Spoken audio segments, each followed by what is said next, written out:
So rather than people using the same God representation at all times and in all places, it's far more likely that people employ a dynamic concept of God that depends on spiritual development and situational constraints.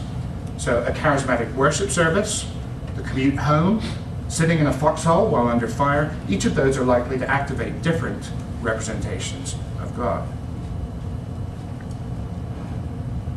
Then there's research on possible selves within the social cognition literature. Various researchers have investigated possible future selves.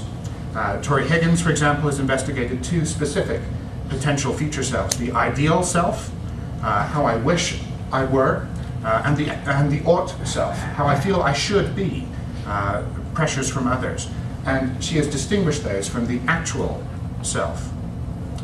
Now, when people focus on the ideal self, that leads to regulation of themselves by the promotion of positive goals, whereas when they focus on the ought self, that leads to self-regulation by the prevention or avoidance of potential negative outcomes.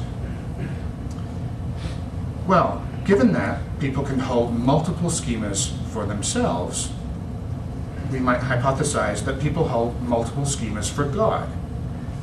These may include the God I believe in, or the God I don't believe in, the God I am supposed to believe in, the God I wish existed, the God my friend believes in, the Christian God, the Muslim God, the bearded old man who lives in the clouds, and so on. We can hold multiple representations of God simultaneously. And where these multiple schemas for God are held, each is likely to vary in complexity and in degree of elaboration.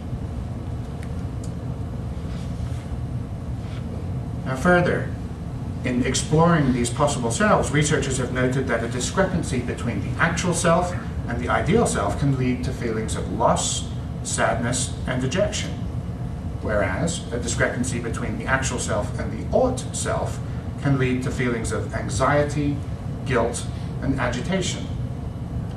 Now, in either instance, such feelings emerge only where the discrepancy is made salient. Well, given that, discrepancies between self-schemas, if made salient, lead to specific emotions, we may hypothesize that discrepancies between God schemas, if made salient, will lead to specific emotions. Now, precisely which emotions obtained will depend in a complex way on the motivational goals that a person has. So, for example, a salient discrepancy between the God I'm supposed to believe in and the God I actually believe in may lead to feelings of doubt or skepticism or challenge, depending on whether the individual noticing such a discrepancy is a struggling believer, an apostate, or a seeker. We have some data coming in now showing what happens when people observe these discrepancies. Then we can consider research on person schemas. Now, the self schema is a rather better specified construct in the social psychology literature than the person schema, but there is still a significant body of research on person perception and impression formation, and that can shed some light on the content of person schemas. Now, in broad terms, person schemas contain information about the traits and the goals of specific individuals.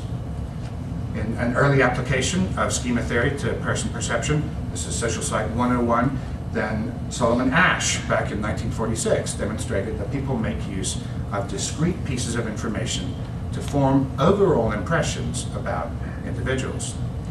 So it's now generally agreed that person schemas consist not only of specific episodes from interaction with these persons, but also of overall impressions that incorporate traits and goals inferred from the person's appearance and behavior in specific instances. Well, given that person schemas are built in part on inferences about behavior, we can hypothesize that God representations are built in part on inferences about God's perceived behavior. Now, this hypothesis connects the development and maintenance of God representations directly to theories of religious attribution and with research on anger toward God. And while those such theories merit considerable attention in themselves, the primary point to note here is that God representations are informed not simply by doctrine or by teaching, but also by specific instances of God's perceived action, or indeed inaction.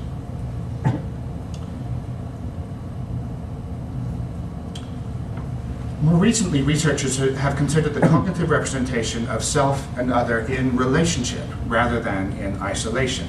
And they've developed ingenious experimental paradigms for the investigation of these relational schemas. So Susan Anderson and colleagues, for example, have shown strong evidence for the occurrence of transference in everyday non-pathological functioning, whereby mental representations of a significant other can be activated and used in interpersonal encounters with other persons. In Anderson's thinking, representations of significant others are linked to the self through affect-laden relational selves that represent a working model of the relationship patterns experienced between self and other. Sorry, there should have been affect-laden relational schemas.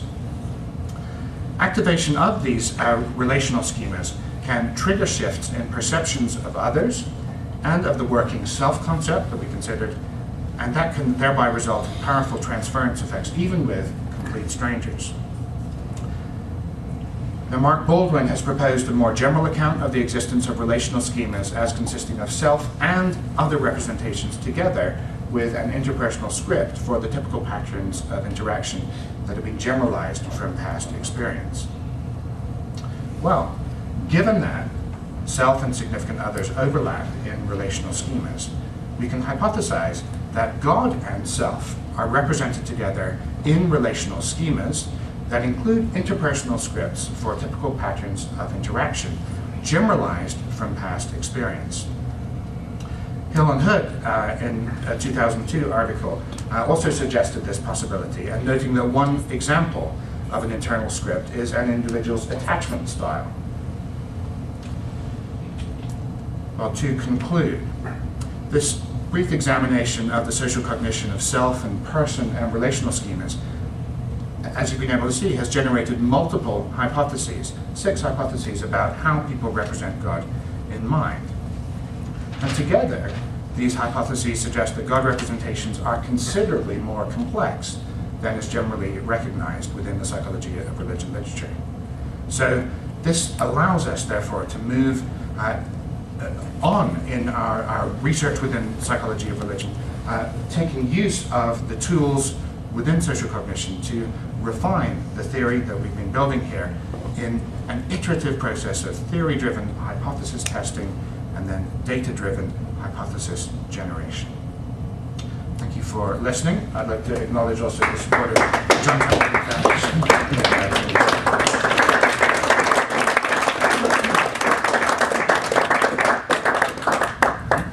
We'd like to, we can take 5 or so minutes so that we can address specific questions to Nick, and then at the end we'll also have a more open segment as well. So, any particular questions for Nick?